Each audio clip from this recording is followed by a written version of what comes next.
त्वमेव माता च पिता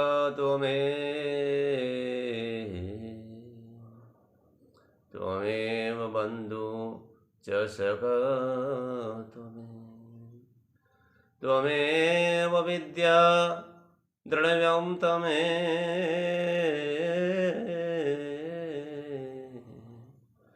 त्वमेव सर्वमम देव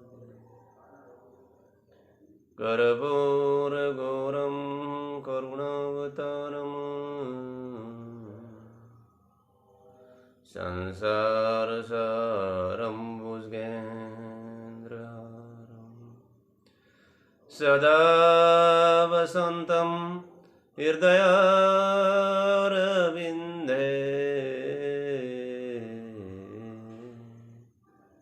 भवं भवानी सहितं नमामि। राम राम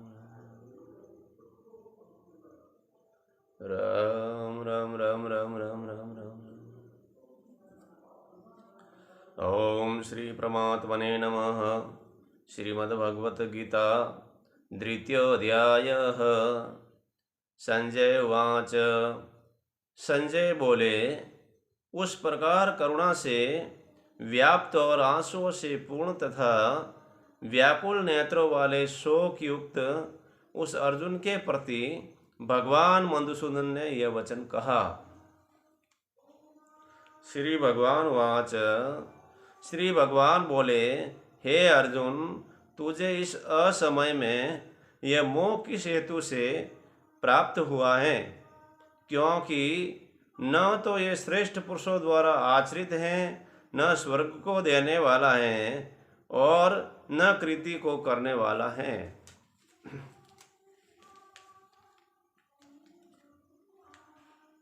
इसलिए हे अर्जुन, नपुंसकता को मत प्राप्त हो। तुझमें यह उचित नहीं जान पड़ती। हे परंतप, हृदय की तुच्छ दुर्बलता को त्याग कर युद्ध के लिए खड़ा हो जा।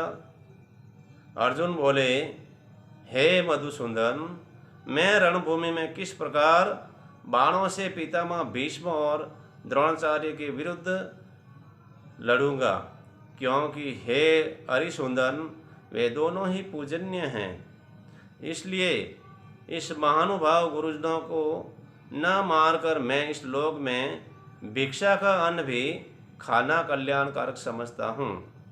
क्योंकि गुरुजनों को मारकर भी इस लोक में रुधिर से सने हुए अर्थ और काम रूप भोगों को ही तो भोगेगा। हम यह भी नहीं जानते कि हमारे लिए युद्ध करना और न करना, इन दोनों में से कौन सा श्रेष्ठ है। अथवा यह भी नहीं जानते कि उन्हें हम जीतेंगे या हमको वे जीतेंगे। और जिनको मारकर हम जीना भी नहीं चाहते, वे ही हमारे आत्मीय धृतराष्ट्र के पुत्र हमारे मुकाबले में खड़े हैं।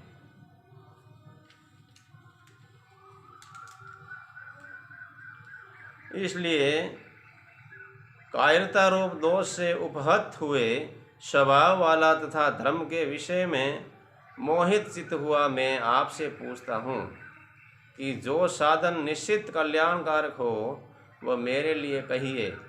क्योंकि मैं आपका शिष्य हूँ, इसलिए आपके शरण हुए मुझको शिक्षा दीजिए। क्योंकि भूमि में निष्कंटक धन धान्य संपन्न राज्य को और देवताओं के स्वामीपन को प्राप्त होकर भी मैं उस उपाय को नहीं देखता हूँ जो मेरी इंद्रियों के सुख को सुखाने वाले शोक को दूर करे। संजय बोले, हे राजन, निंद्रा को जीतने वाले अर्जुन अंतर्यामी श्री कृष्ण महाराज के प्रति इस प्रकार कहकर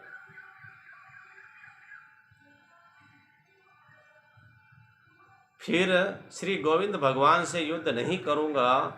हे व्रतवंशी अर्जुन, अंतर्यामी श्री कृष्ण महाराज दोनों सेनाओं के हे व्रतवंशी धृतराष्ट्र, अंतर्यामी श्री कृष्ण दोनों सेनाओं के बीच में करते हुए उस अर्जुन को हंसते हुए से ये वचन बोले। श्री भगवान बोले, हे अर्जुन, तू न शोक करने योग्य है। मनुष्यों के लिए शोक करता है और पंडितों के वचनों को कहता है, परंतु जिनके प्राण चले गए हैं उनके लिए और जिनके प्राण नहीं गए हैं उनके लिए भी पंडितजन शोक नहीं करते। न तो ऐसा ही है कि मैं किसी काल में नहीं था, तू नहीं था, अथवा ये राजा लोग नहीं थे, और न ऐसा ही है कि इससे आगे हम नहीं रहेंगे। जैसे जीवात्मा की इस देह में बालकपन, जवानी और वृद्धावस्था होती हैं, वैसे ही अन्य शरीर की प्राप्ति होती हैं, उस विषय में धीर पुरुष मोहित नहीं होते। हे कुंती पुत्र, सर्दी, गर्मी और सुख दुख को देने वाले इंद्रिय और विषयों के संयोग तो उत्पत्ति विनाशशील और अनित्य हैं, इसलिए हे भारत उनको तू सहन कर, क्योंकि हे कुरुश्रेष्ठ,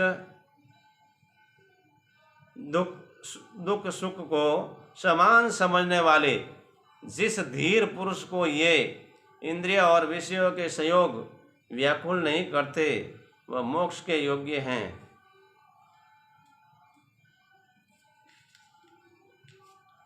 असत वस्तु की तो सत्ता नहीं है और सत्य का अभाव नहीं।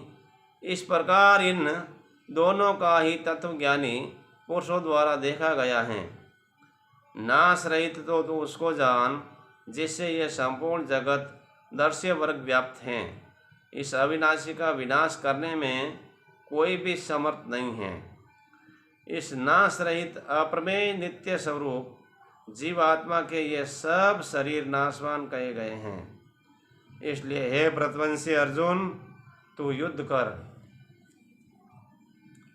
जो इस आत्मा को मारने वाला समझता है तथा जो इसको मरा मानता है, वे दोनों ही नहीं जानते, क्योंकि यह आत्मा वास्तव में न तो किसी को मारता है और न किसी के द्वारा मारा जाता है। यह आत्मा किसी काल में भी न तो जन्मता है और न मरता ही है, तथा यह उत्पन्न होकर फिर होने वाला ही है, क्योंकि यह अजन्मा, नित्य, सनातन और पुरातन है। शरीर के मारे जाने पर भी यह नहीं मारा जाता।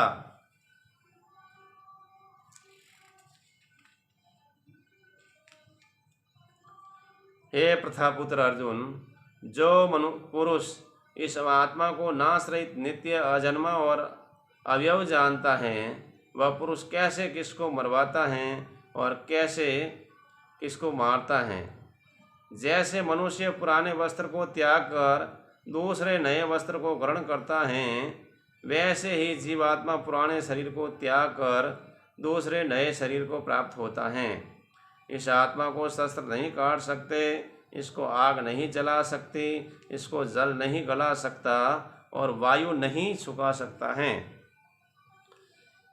क्योंकि यह आत्मा असेध्य है, यह आत्मा अधा है, अक्लेद्य हैं और निसंदेह अशोष्य हैं, तथा यह आत्मा नित्य, सर्वव्यापी, अचल स्थिर रहने वाला और सनातन है।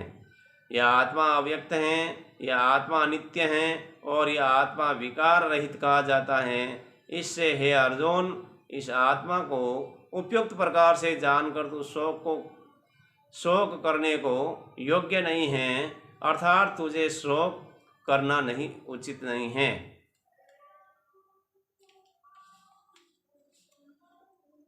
किंतु यदि तू इस आत्मा को सदा जन्मने वाला तथा सदा मरने वाला मानता है हो, तो भी हे महाबाहो, तो इस प्रकार शोक करने योग्य नहीं है, क्योंकि इस मान्यता के अनुसार जन्मे हुए की मृत्यु निश्चित है और मरे हुए का जन्म निश्चित है। इससे भी इस बिना उपाय वाले विषय में तो शोक करने को योग्य नहीं है। हे अर्जुन, संपूर्ण प्राणी जन्म से पहले अप्रकट थे और मरने के बाद भी अप्रकट हो जाने वाले हैं, केवल बीच में ही प्रकट हैं। फिर ऐसी स्थिति में क्या शोक करना है। कोई एक महापुरुष इस आत्मा को आश्चर्य के भांति देखता है और वैसे ही दूसरा कोई महापुरुष इसके तत्व का आश्चर्य की भांति वर्णन करता है तथा दूसरा कोई अधिकारी पुरुष इसे आश्चर्य की भांति सुनता है और कोई कोई तो सुनकर भी इसको नहीं जानता। हे अर्जुन, यह आत्मा सबके शरीर में सदा ही अवध्य है, इस कारण संपूर्ण प्राणियों के लिए तो शोक करने योग्य नहीं है।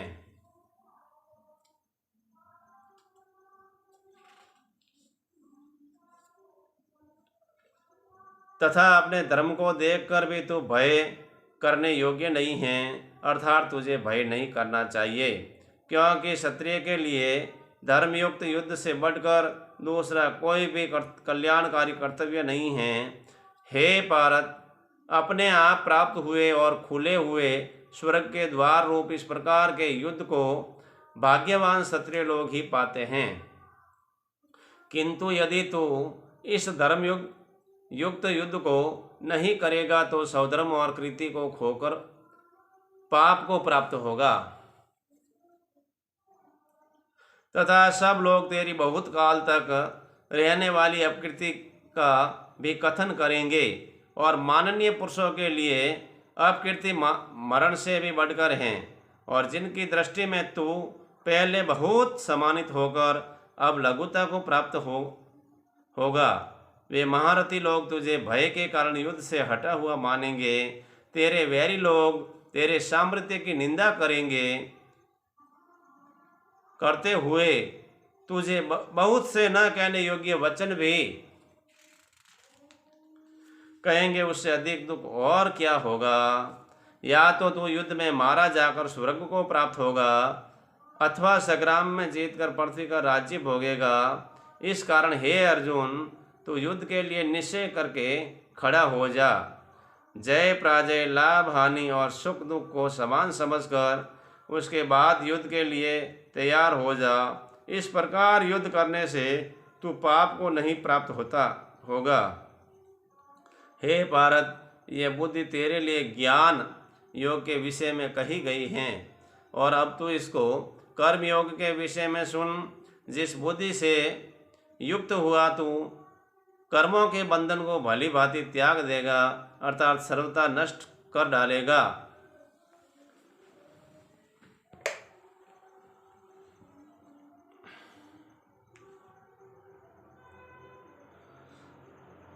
इस कर्म में आरंभ का अर्थात बीज का नाश नहीं है और उल्टा फल रूप दोष भी नहीं है, बल्कि इस कर्म योग रूप धर्म का थोड़ा सा भी साधन जन्म मृत्यु रूप संसार भय से रक्षा कर लेता है। हे अर्जुन, इस कर्मयोग में निश्चयात्मक बुद्धि एक ही होती है किंतु अस्थिर।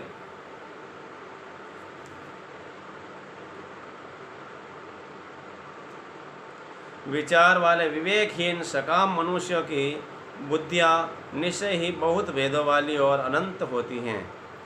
हे अर्जुन, जो भोगों में तन्मय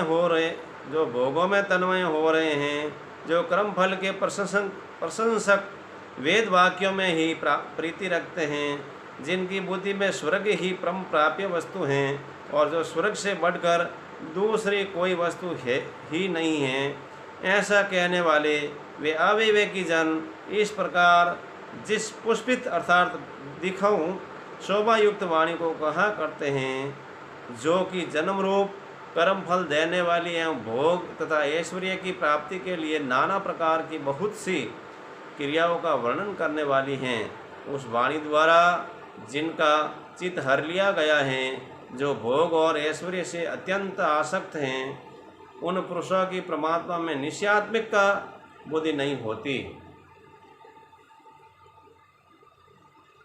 हे अर्जुन, वेद उपयुक्त प्रकार से तीनों गुणों के कार्य रूप समस्त भोगों एवं उनके साधनों का प्रतिपादन करते हैं। इसलिए तो उन भोगों एवं उनके साधनों में आसक्तिहीन हर्ष शोक आदि द्वंद्वों से रहित नित्य वस्तु परमात्मा में स्थित योग स्वयं को न चाहने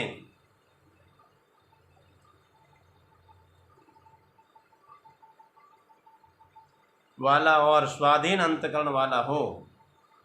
सब ओर से परिपूर्ण जलाशयों के प्राप्त हो जाने पर छोटे जलाशय में मनुष्य का जितना प्रयोजन रहता है, ब्रह्म को तत्व से जानने वाले ब्राह्मण का समस्त वेदों में उतना ही प्रयोजन रहता है। तेरा कर्म करने में ही अधिकार है, उनके फल में कभी नहीं। इसलिए तू कर्मों के फल का हेतु मत हो तथा तेरी कर्म न करने में भी आसक्ति न हो। हे धनंजय, तू आसक्ति को त्याग कर तथा सिद्धि और असिद्धि में समान बुद्धि वाला होकर योग में स्थित हुआ कर्तव्य कर्म को कर समतव ही योग कहलाता है। इस समतव रूप बुद्धि योग में सकाम कर्म अत्यंत ही निम्न श्रेणी का है। इसलिए हे धनंजय, तो समबुद्धि में ही रक्षा का उपाय ढूंढ, अर्थात बुद्धि योग का ही आश्रय ग्रहण कर, क्योंकि फल के हेतु बनाने वाले अत्यंत दीन हैं। समबुद्धि युक्त पुरुष पुण्य और पाप दोनों को इसी लोक में त्याग देता है, अर्थात उनसे मुक्त हो जाता है। इससे तो समतव रूप योग में लग जा। यह समतव रूप योग ही कर्मों में कुशलता है, अर्थात कर्म बंधन से छूटने का उपाय है। जिस काल में तेरी बुद्धि मोह रूप दलदल को भली भांति पार कर जाएगी, उस समय तो सुने हुए और सुनने में आने वाले इस लोक और परलोक संबंधी सभी भोगों से वैराग्य को प्राप्त हो जाएगा। भांति भांति के वचनों को सुनने से विचलित हुई तेरी बुद्धि जब परमात्मा में अचल और स्थिर ठहर जाएगी, तब तू योग को प्राप्त हो जाएगा, अर्थात तेरा परमात्मा से नित्य संयोग हो जाएगा। अर्जुन बोले, हे केशव, समाधि में स्थित परमात्मा को प्राप्त हुए स्थिर बुद्धि पुरुष का क्या लक्षण है? वह स्थिर बुद्धि पुरुष कैसे बोलता है, कैसे बैठता है और कैसे चलता है?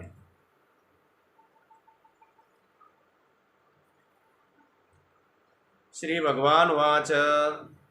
श्री भगवान बोले, हे अर्जुन, जिस काल में यह पुरुष मन में स्थित संपूर्ण कामनाओं को भली भांति त्याग देता है और आत्मा में ही संतुष्ट रहता है, उस काल में वह स्थित प्रज्ञ कहा जाता है।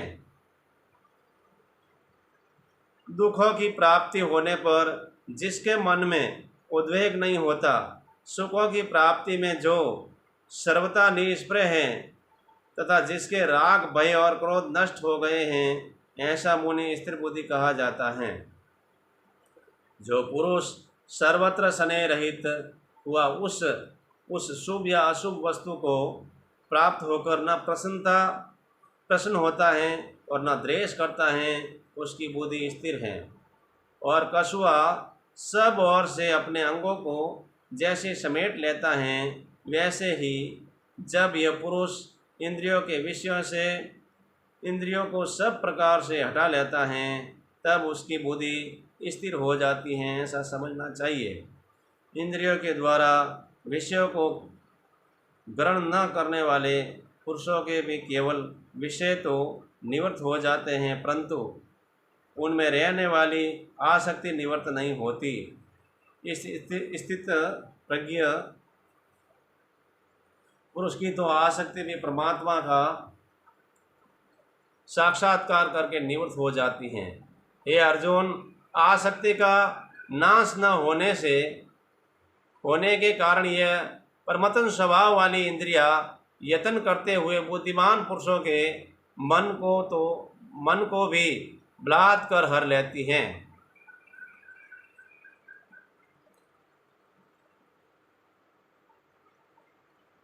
इसलिए साधक को चाहिए कि वह उन संपूर्ण इंद्रियों को वश में करके समाहित चित्त हुआ मेरे प्राण होकर ध्यान में बैठे, क्योंकि जिस पुरुष की इंद्रियां वश में होती हैं, उसी की बुद्धि स्थिर होती हैं। विषयों का चिंतन करने वाले पुरुषों की उन विषयों में आसक्ति हो जाती है। आसक्ति से उन विषयों की कामना उत्पन्न होती है और कामना में विघ्न पड़ने से क्रोध उत्पन्न होता है। क्रोध से अत्यंत मूढ़ भाव उत्पन्न हो जाता है। मूढ़ भाव से स्मृति भ्रम हो जाता है। स्मृति में भ्रम हो जाने से बुद्धि अर्थात ज्ञान शक्ति का नाश होता है और बुद्धि का नाश हो जाने से यह पुरुष अपनी स्थिति से गिर जाता है। परंतु अपने स्वाधीन किए हुए अंतःकरण वाला साधक अपने वश में की हुई राग द्वेष रहित इंद्रियों द्वारा विषयों में विचरण करता हुआ अंतःकरण की प्रसन्नता को प्राप्त होता है।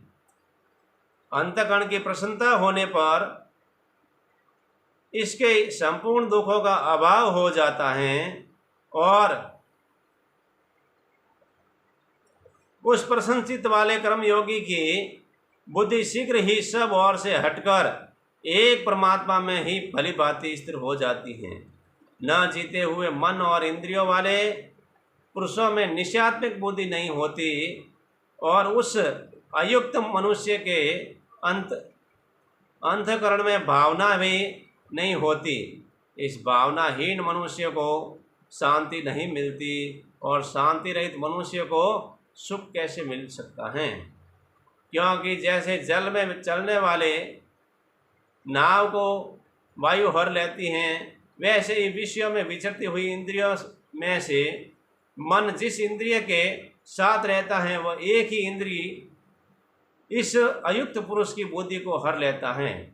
इसलिए हे माँ बाप, जिस पुरुष की इंद्रियों के विषयों से सब प्रकार निग्रह की हुई हैं, उसी की बुद्धि स्थिर है। संपूर्ण प्राणियों के लिए रात्रि के समान है। उस नित्य ज्ञान रूप परमानंद की प्राप्ति में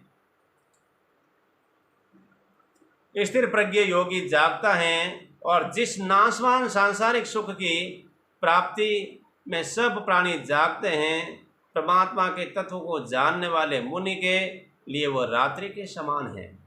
जैसे नाना नदियों के जल सब ओर से परिपूर्ण अचल प्रतिष्ठा वाले समुद्र में उसको विचलित न करते हुए ही समा जाते हैं, वैसे ही सब भोग जिस स्थित प्रज्ञ पुरुष में किसी प्रकार विकार उत्पन्न किए बिना ही समा जाते हैं, वही पुरुष परम शांति को प्राप्त होता है, भोगों को चाहने वाला नहीं।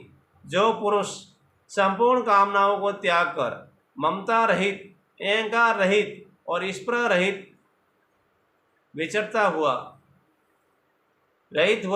है, वही शांति को प्राप्त होता है, अर्थात शांति को प्राप्त होता है।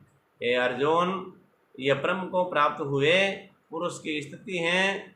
इसको प्राप्त होकर योगी कभी मोहित नहीं होता और अंतकाल में इस भी ब्राह्मी स्थिति को प्राप्त होकर ब्रह्मानंद को प्राप्त होता है। ओम तत्सदिति श्रीमद्भगवद्गीता उपनिषत्सु ब्रह्म विद्यायां योग शास्त्रे श्री कृष्ण अर्जुन संवादे सांख्य योगो नाम द्वितीयोऽध्यायः। हरि ओम तत्सत्, हरि ओम तत्सत्, हरि ओम तत्सत्। ओम शांति शांति शांति शांति। राम राम।